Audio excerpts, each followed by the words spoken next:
Welcome back, y'all, to another episode of the Y3K Pod, man. Welcome back. Yeah. Boy Yaw in the building. We got K in the building. I told It's y'all. Dubai Yaw now.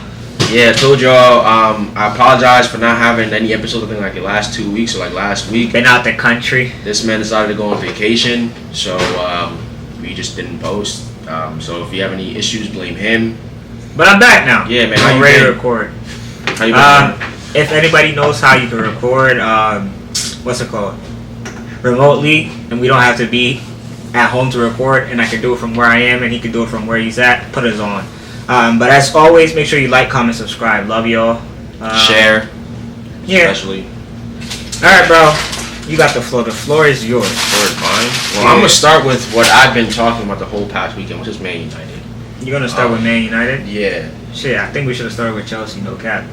You said the floor is mine, so that's why. Yeah, go ahead. Man United. Go ahead. We'll talk about Chelsea afterwards. Man United wise, I think there needs to be a real conversation. People keep saying, "Oh, give Ten Hag." Me personally, I'm not a Man United fan, so the longer Man United stay like this, the happier that I am, because I don't like Man United at all. I want them to be trash. But as a fan of like just sports in general, and as a fan that wants to see competitive play, there needs to be a conversation had about Ten Hag, because Man United they blame the owners, right? This is a whole segment. It's not even just, there's a lot of things at Man United that I'm realizing right now that they won't become a big team. They are a big team. They won't become like Champions League contending, treble contending, EPL contending team. Because of a couple of things. The first thing is Ten Hag. Because last season they said, give him time, let him get his players in, and then everything will be okay, right? That's what he said. Okay, now think about it like this. How much has Man United spent since he's been there? He's been like $400 million, right? Yeah, in 2 seasons. Since he's been there in 2 seasons. But they've spent on a good players. Though. Yeah, so it's at this point, it's not the owners aren't investing in the club, because the owners gave him $400 million to go get whoever he wanted, right? I don't know about that. Who did Ten Hag want that he didn't get? Frankie de Jong didn't want to leave Barcelona. That wasn't even a situation of Man United not having the money or Man United not going in for Frankie de Jong. That was a situation of what's it called? De Jong didn't want to leave Barcelona, so there was no way he was leaving Barcelona. What other player? Every player Ten Hag has wanted, he's gotten, right? Well, you see, the thing is, though, you have to look at Man United from the perspective of they're working with a limited budget, unlike certain other clubs. You say $400 million, but you have to look at the players they've had to buy. They've overpaid for most of them. They couldn't even buy Amrabat straight up. They had to do a loan with a buy option for next summer. Bro. You get what I'm saying? Not even just that. $400 million is a lot of money. In 2 seasons, it's not. If you split it 200, 2 seasons. First of all, you're a Chelsea fan. So and when Ten Hag first came in, yeah, bro. But even okay, fine, $200 million. They brought in Casemiro. They brought in Anthony. They brought in Rasmus Højlund. They brought in Mount. They brought in Onana. Ericsson was. Yeah, but they didn't buy Ericsson. You know what I'm saying? They brought in Malacia. They're working on a limited budget whereby they can't go shopping in the same spots as other teams. Man United go shopping at Brownton Coat Factory. Hold on, let me finish. Man United go shopping at Macy's. They can't go to Louis Vuitton. They can't go to those stores because their budget is not that. You get what I'm saying? See, they went and got Varane. You went and got Gavardio. They went and got Anthony. You went and got Doku. I mean, I'm fine. Doku's less too. Yeah, they went and got Casemiro. Other teams went and got Enzo and Caicedo. They sort of do bargain basement shopping. Not bargain basement, but they can't go for the top tier guys. You get what I'm saying? Yeah. So that's the issue with United. So you have to understand, one, you're starting from a limited budget. Their structure is also not good enough. They don't have a director of football. I think it's Murtaugh who does their deals for them. He's not a football person who should be doing that with the help of, I believe, Fletcher. So they have so many issues that stems away from just the owners. The owners are a problem because the owners don't really properly invest in the right things. How can you tell me, like with Ronaldo, your facilities, all of that. So the owners play a part in that, and then you also have to look at the hiring of the manager. But I'm talking about. So what are you talking about? mainly the on-pitch performance. Because, okay, but that's all a factor in it. If you don't have world-class facilities, how can you expect world-class training to expect world-class results? But at the same time, you can't act as Man United's facilities are on the same level as like Burnley or Leicester. Even they're right? not. They're better. They're still behind for a team like that. When it comes to like the the Premier League, right? Their facilities are top 6 level. When it comes lower tier 6, every team makes improvements on everything they have. Yes, but it's still better than a lot of the other teams in the Prem. And then they're not competing with the other teams. They're competing with the Man Cities. I'm going. Let me finish. And then when you look at the Champions League, their facilities are also better than majority of the Champions League teams.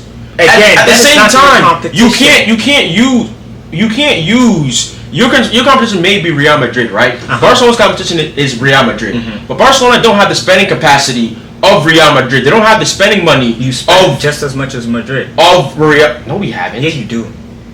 Look at all the players you brought in. You spent 100 M's on Griezmann. You think we forgot about that? I'm talking about since COVID. I'm not talking about before. I'm talking about since COVID. Whose fault is it that you can't? I'm not again, Barcelona. I'm not saying that it's a bad thing that we can't spend as much money as Madrid. To be completely honest with you, because we proven that when we have the money, we don't really know how to use it. So I don't really care that we're not spending as much as Madrid. But I'm saying our competition is Madrid, right? But we don't have the spending capacity of Madrid. But yet somehow we're still able to compete with Madrid because you have an academy that produces, right? So I'm not, in my opinion, when I'm talking about on-pitch performance, I'm sick and tired of hearing, oh, the Glazers, when the Glazers have given this manager $400 million. He's gotten whatever players he wants to go get.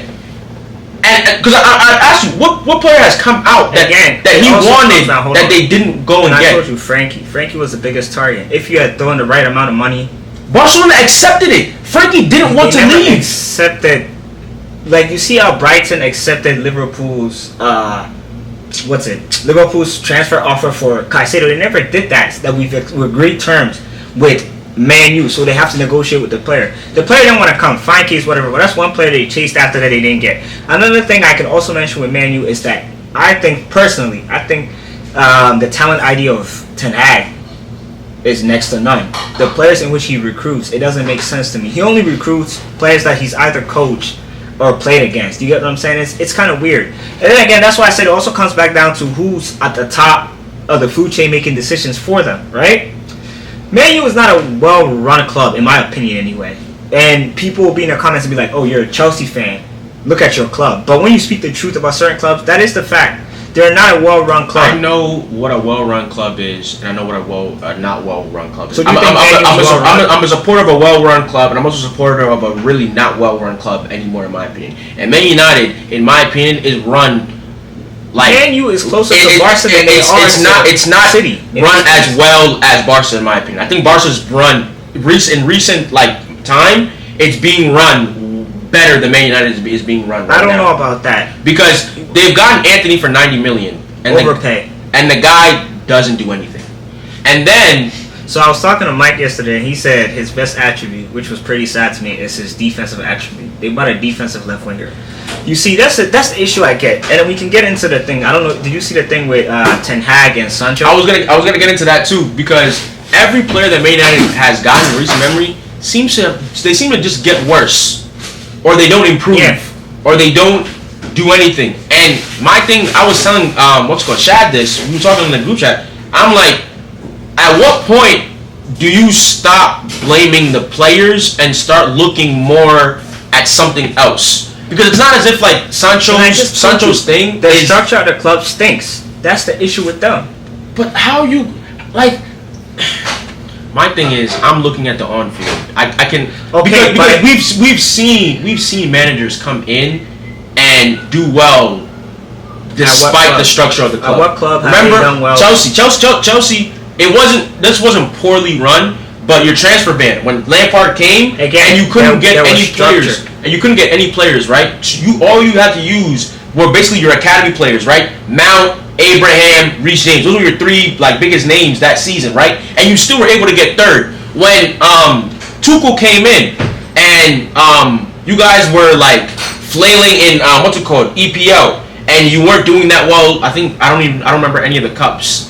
but I think you were in the Carabao. I think we lost to you in the Carabao FA Cup that season, right? But then you took you on the Champions League, won the Champions League. The next season, even while Abramovich was going through all the process and they were banning you guys from going to games, they were like, you're not allowed to do this. No. But you can say well run, but there's still like that causes turmoil. Yes, right? But it causes distractions. It causes this. Each the club same is thing. different in how they handle these things. Again, you're talking about Man. Before Murtaugh took over, it was Ed Woodward. Ed Woodward is a banker, not a football guy. He shouldn't be making decisions for such a club. That is the issue with Man United. Again, you have to understand it comes from the top.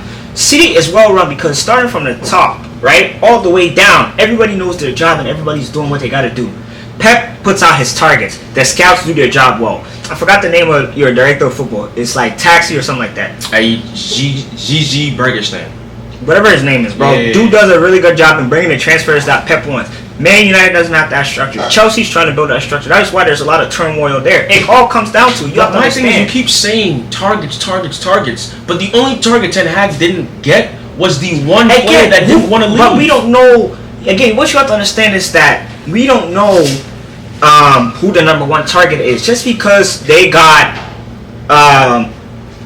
Rasmus Højlund doesn't mean that was the number one target for them to get. So if you paid 71 for Højlund, again, they're overpaid for everybody. You're talking about a club that has done this for years. I'm so confused. But what I'm trying to say is that he's gotten his targets. No, he hasn't. So who else does he need? So do you look at that Man United team and think that is a good team? No, and that's my point. That's literally my point. My point is, what does he need? Like literally, what does he need? Because they got him. They got Varane. I still Varane think, was before he. I still think he's working with what he has. They got him Lissandro, right? That was his choice. They got him Lissandro. They got him Casemiro. They got him Malacia. That was when he came. Bro, they got him Anthony. He wanted Mount. They got him Mount. That's 5. They got him Højlund. That's 6. So what? Like I'm confused. I'm saying they got him 6 signings, right? You won the treble this season, right? How many signings have you brought in? 5. What this summer? Yeah. But how many did we lose? Who did you lose? We lost Mahrez. We lost Gundogan. We lost Cole Palmer. We lost. What? You act like Cole Palmer is bro, y'all bought him for like 60 M's. You bought him for 40. So don't even sit here and boost the numbers just to boost your ego. 1. You bought it for 40. So don't sit there and boost your ego. 40 plus 30. Go and look it up and stop saying 60 and stop telling people the lies. Bro, don't sit here and act like Man City won a treble. Coming off the back of a treble. You went ahead and signed 5 or... Was it not us that we literally said like 2-3 weeks ago? Has it not been everybody saying that Man City has been losing too many players? Okay, so you went ahead and signed players, yes or no? Yeah. And you expect Man U to be... Man U that finished what? 3rd or 4th? No. So what do you expect them to do? What 5 players did we even bring in? You brought in Kovacic. You brought in... Bro, you have some of the best center backs in the world. You went and bought a defender for 90 million. How do you expect Man United to compete with Kovacic, Vardio, Doku. Mateus Nunes. And then who else? That's 4. We lost Gundogan, Laporte, Mahrez. That's 3. Laporte is, again, you're acting like you guys don't... Okay. What's his name? Was it the same Ake that you guys didn't want at Chelsea and flamed out at Bournemouth? He won it at Chelsea. No. But it's not the same Ake that flamed out at Bournemouth. He didn't flame out at Bournemouth. They won on relegation. They sold him to you. Yes or no? Yeah. The same Ake that you guys said we didn't need. You don't understand why we bought him. What? You bought him 4 seasons ago. We're talking about today. We're looking at the center backs you have. You have Ake. You have Akanji. You have Stones. You have Diaz. Bro. But you want to compare to... Hold on. When we name the top 20 defenders in the world, 3 of those names that I just mentioned are there. You want to compare it to Varane, Martinez, Lindelof. Wait though. Luke Shaw played center back for them, bro. What you're not understanding though is when we got these players, they weren't nearly as good as they are now. What do you mean? Who bro? Diaz. How much did you buy Diaz for? I think 60, 70. But you buy a player for 60, 70 that is not good. Let's be honest. But he was good. He was at Benfica, right? Yes, he was good. He was good there. He was good, and he was available for every other club to go get. But the only club whose name... You were not the only club. You were the club he came to. There's a difference, bro. The only club he came to... You may tell me when Diaz came, he was a top 3 defender in the world. No, he wasn't. So how are you compare him Was he now? a top 10 defender in the world? No, not when he came. No, he wasn't. Yes, he was. Before That he season came, at Benfica, he was good. No, he was not top 10. You can go back and look at the number of teams that were chasing after Diaz, Bro, and yet you act like Man City are the 10. only teams that are chasing after these. Akanji. Akanji is Nobody wanted Akanji. okay, but Akanji is not a starting center back, is he? He started almost every game last season. No, not almost every game, bro. The Yeah, first half of the season, he wasn't playing. Akanji played center back, right back, and left back. When people were injured, but when you had your full set of defenders, he's not playing, bro. He's the last choice. He started the Champions League final. Again, my point is, Everybody was healthy. no, Ake was hurt. Remember, Ake was coming off an injury. Ake played in the semifinal, or he played a couple games before. Ake was and he got hurt. He got hurt. Ake was hurt. Remember, Ake was hurt. Kyle Walker was hurt. And they all came back. Kyle Walker played in the semifinal. He came back. Bro, you know how far away the semifinal was from the final? Bro, Kyle Walker played in You know the final few weeks of the season, your players were hurt, right? Akanji started in all our finals. Bro, because other players were hurt. Are you again, come back to it now. Or is Akanji starting for your team This season? when everybody's healthy? Where does Akanji fall in line? Who is he better than? If Pep is playing the four, I don't care what he's playing. You're a center backs. Who is he better than? Is Akanji not your last center back? it's a bit. Is he better than Ake? My opinion? Defensively, no. I think Ake got best Overall, one defender. is he better than Ake? It's close. I'd give it to Ake. Is he better than Gavardio? No. Is he better than Stones? No. Is he better than Diaz? No. So he's your worst defender. Sure. Okay, then. So you not sit there and tell me. But the thing, the thing you're not understanding though is when we're healthy, he can start in that back four. You play Gavardio, you play Diaz, you play Stones, and you play him. The only you play Ake at left back. You're not playing him over Ake. Gavardio's playing left back. Gavardio's been playing your center, and they tried that. You when you watch City, do you think Akanji can play that John Stones role? No, He hasn't been good at it. When John Stones comes back, who's going to the bench? Gavardio's going to the bench? Bro. At the end of the day, that's not even the point that we're not. That's not even the point that we were arguing. The point is your team. You're comparing. You're saying we bought another center back. What I'm trying to say is that when we bought them, they were not this good. They obviously they better because and that goes the right age before they get into that max. Bro, that goes back to my point with Man U, in which whatever players they get, they do not improve. Again, it all comes down to that club, that specific club that you're mentioning. Bro, listen, this is what I'm trying to tell you. What is the goal? The goal is to catch up to the best team in the league. Who's the best team in the league? In my opinion, Man City. What is every team's goal this season? It's to catch up to y'all, right? Mm-hmm. The only way we catch up to y'all is by spending. And United, again, that is not my club. And whoever they decide to spend their money on, that is on them. I am not going to sit here and be like, oh, I'm mad that United bought Mason Mount for 55 plus 5. I am not. I am happy because Mason Mount was not doing well at Chelsea, and he had 1 year left, and we were able to ship him off to United. That is a United problem. They have so many issues, and I don't think their manager is the biggest issue. And to speak on the Sancho thing, I'm not saying he's the biggest issue, but I'm saying at what point do we start looking at him? Because I was a Ten Hag fan, I believed in him. But looking at him for the start of this season, let's say it's the same Man United squad. What happens then? Oh, I don't know. I don't really. Again, so don't give me that reason then. The thing is, they're not my club. It's not my job to provide solutions for them. It's not my so job. Why are you providing problems for them? It's my job to point out their problems that they're not noticing. This is why you need to go and speak to Mike. When Mike has to come on here and defend himself, I'm not defending Man United. I've talked to Man United. They don't understand it. They're all in denial. Because that's what I'm trying to say. You signed Sancho. Sancho at Dortmund was turning the league up. Bro, 20 goals, 20 assists. He comes to United and he's thinking it up. Anthony, you bought for 90 million, an overpay. Even now, Shad will not even admit that they overpaid.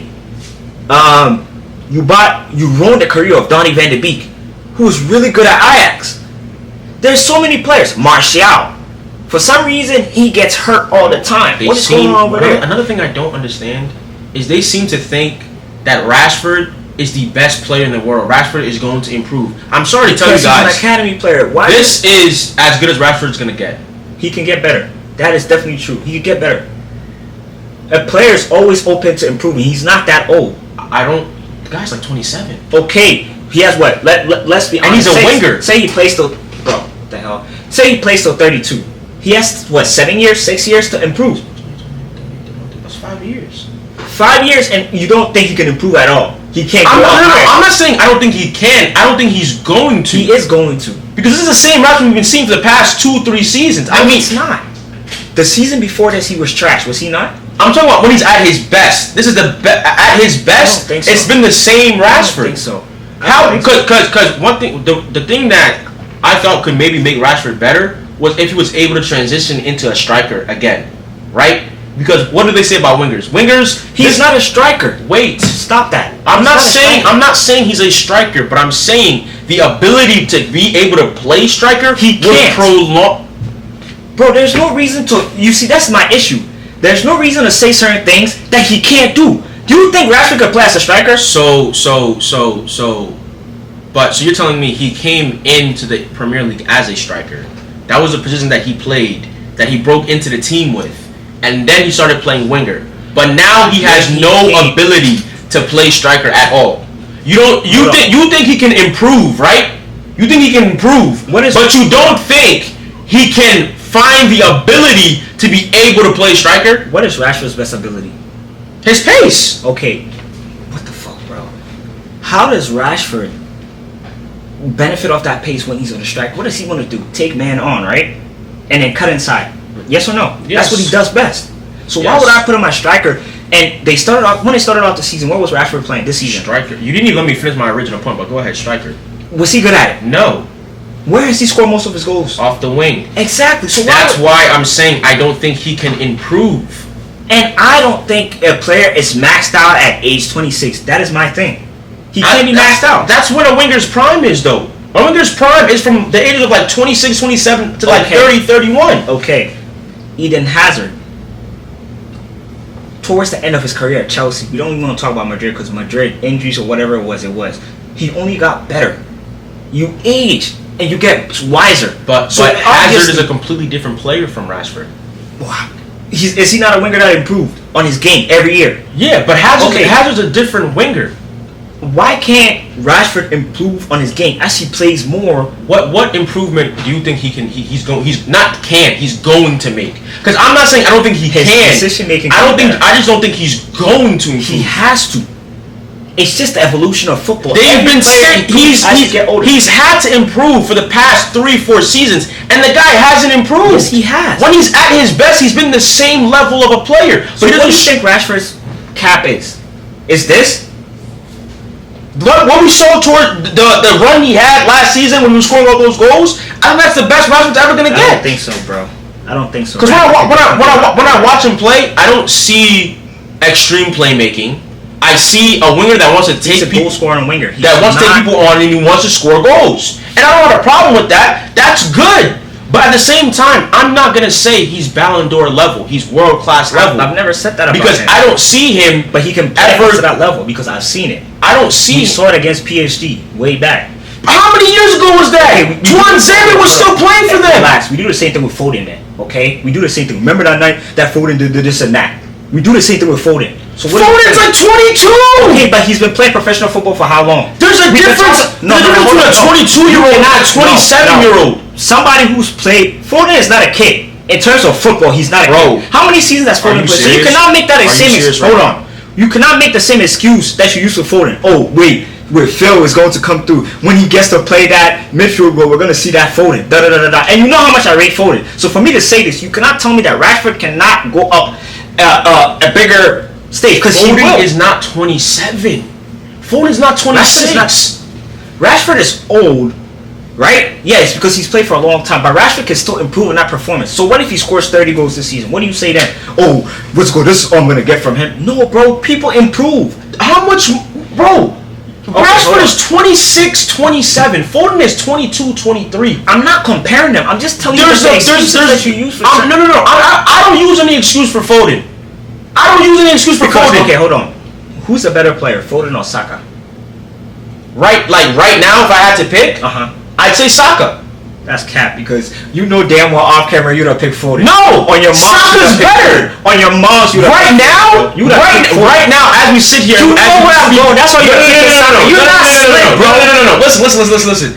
If you're asking me who would I rather have I'm starting a team, I'm picking Foden. But right now, as we speak, the better player is Saka. Yes.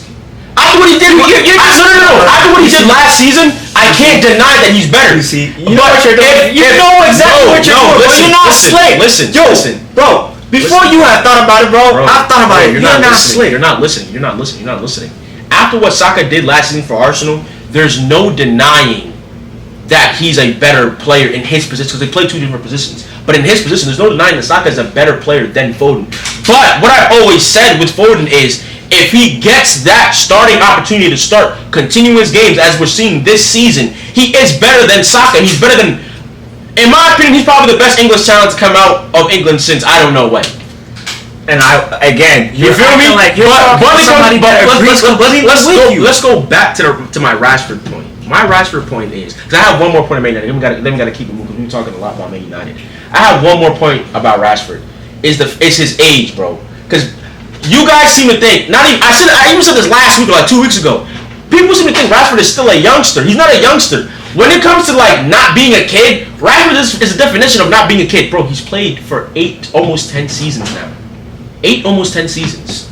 The guy is no longer a child. This is his prime. This is as good as he's probably going to get. Yes, he can get better, but from what you've seen at Man United, do you think he's going to get better? Yes.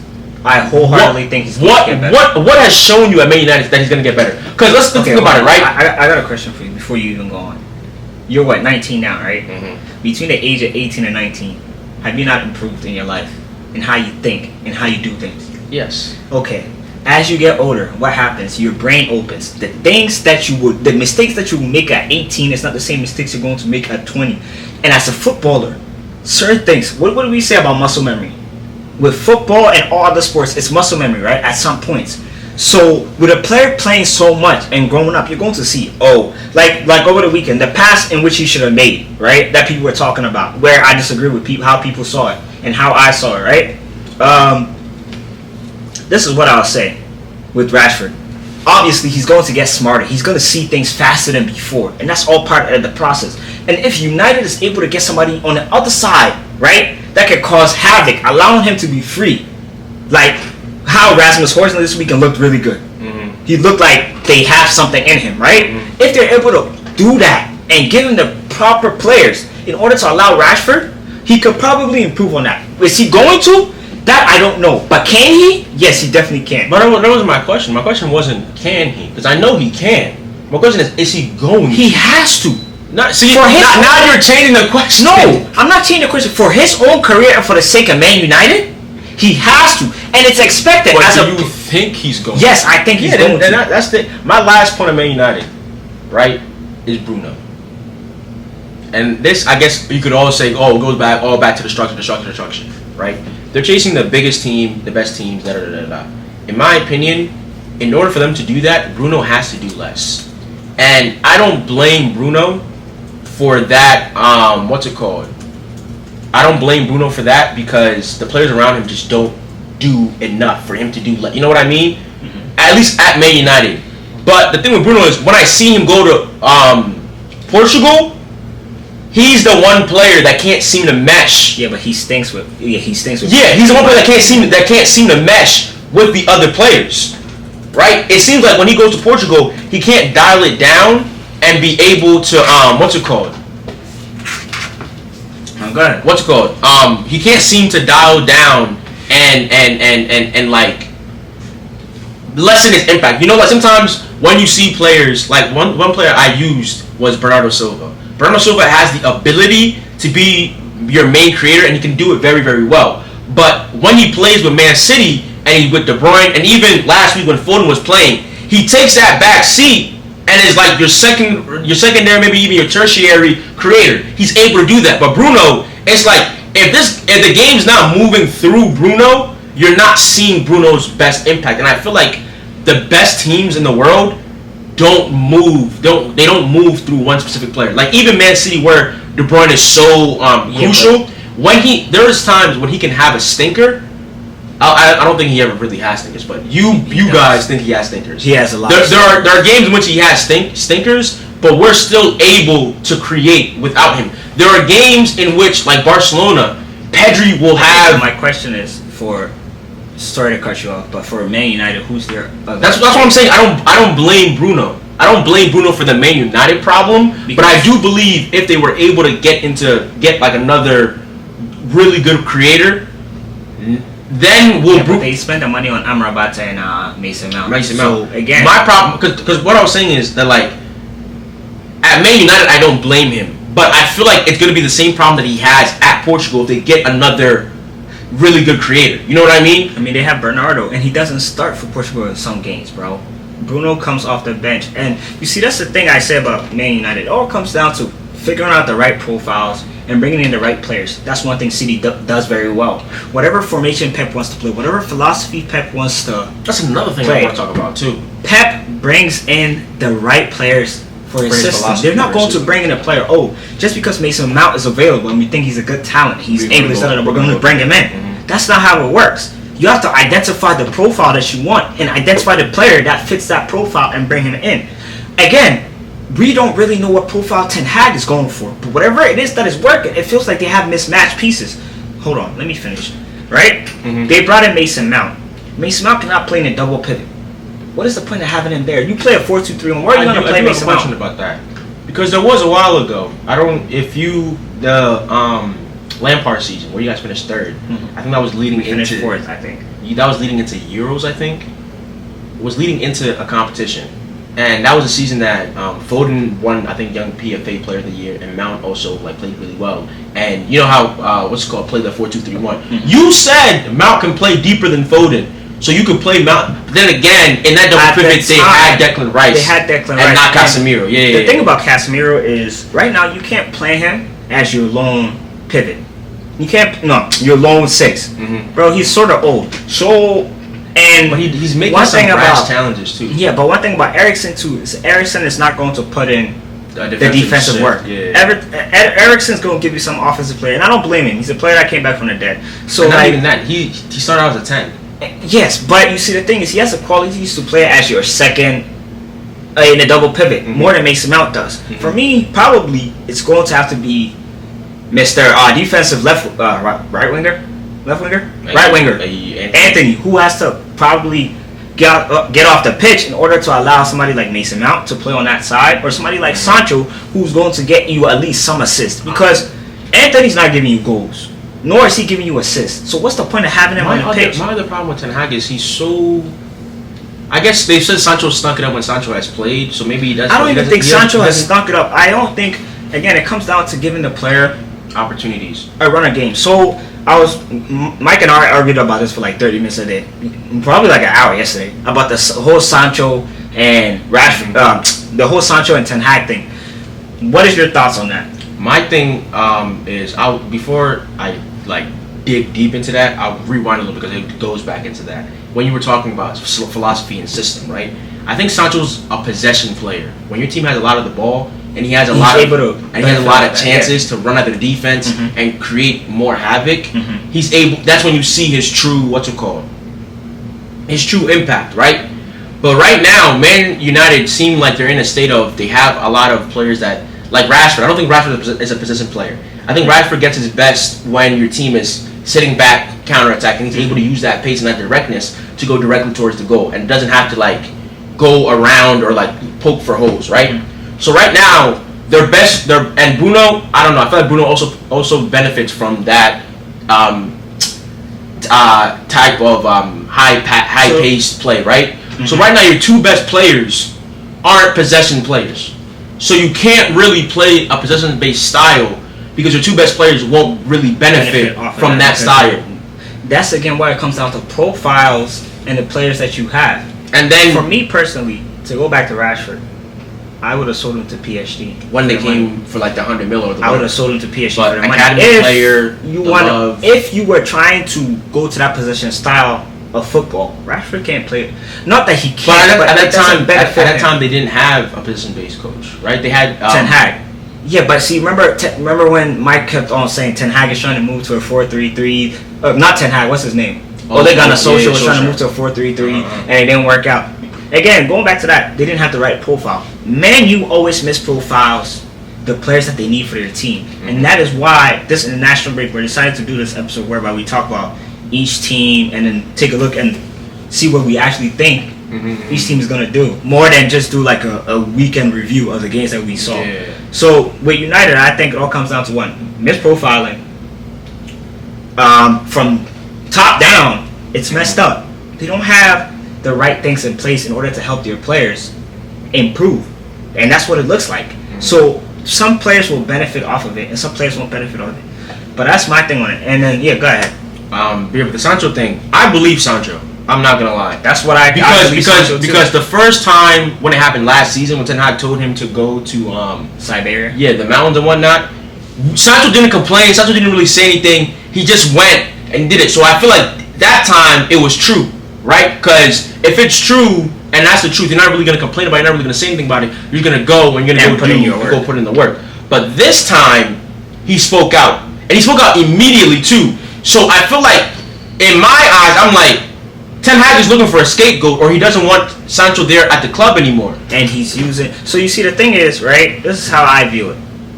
I'll speak on Ten Hag first, and then we'll get into Sancho, because I don't think Sancho's not at fault. I think Sancho's at fault, too. Right? With Erik Ten Hag, this is not the first time he's come out and said something in the media that turned out not to be true. The guys told us Maguire's been hurt before, when Maguire wasn't hurt, and you just dropped him, right? So I think Ten Hag lies a lot in the media to save face. You know, Mike was saying that he did it to protect Sancho. How are you protecting the player when you're basically when you're basically telling everybody that this player is not performing in training according to you, right?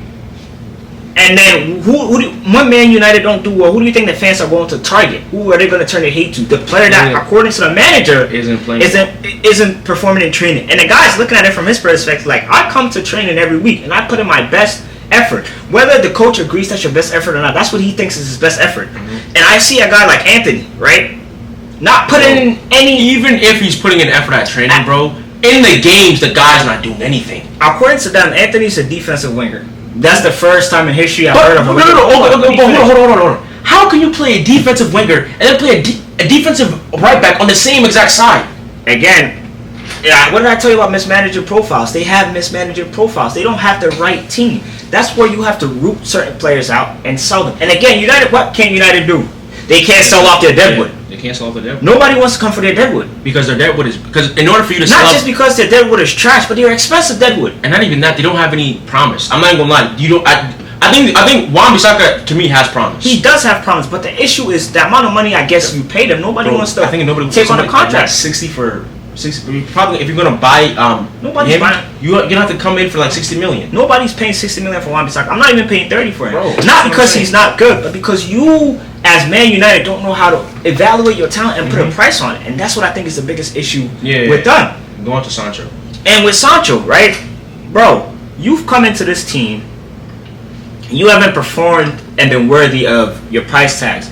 We always see you in the media on your private jets, doing your snaps, getting haircuts every day. I didn't know this. He's the highest paid player at Man United. He gets paid $350 a week. I think Rashford is now. Oh, Rashford must have signed his contract. Oh, okay. Yeah, so you get paid a lot of money. You're not putting in the promises, not the effort, but you're not putting in the work that determines that you're paid like a superstar. You're not playing like a superstar. There was a video out over the weekend talking about the one where it was like they were supposed to do push-ups and he was messing around. Maybe that's what Ten Hag is talking about. You're not doing the things that you need to do as a professional in order for the manager to select you. I don't feel like how Ten Hag came out and said it was right, because you're making that player look like a scapegoat who's not doing it right, and he feels like he is. Whoever is right in that situation, I don't know. But I feel like Sancho wouldn't have came out if it wasn't true. Because last time he didn't say anything, so I believe the last time was true. And then people are like, okay, Wan-Bissaka got the same treatment, and then come out. They're two different people.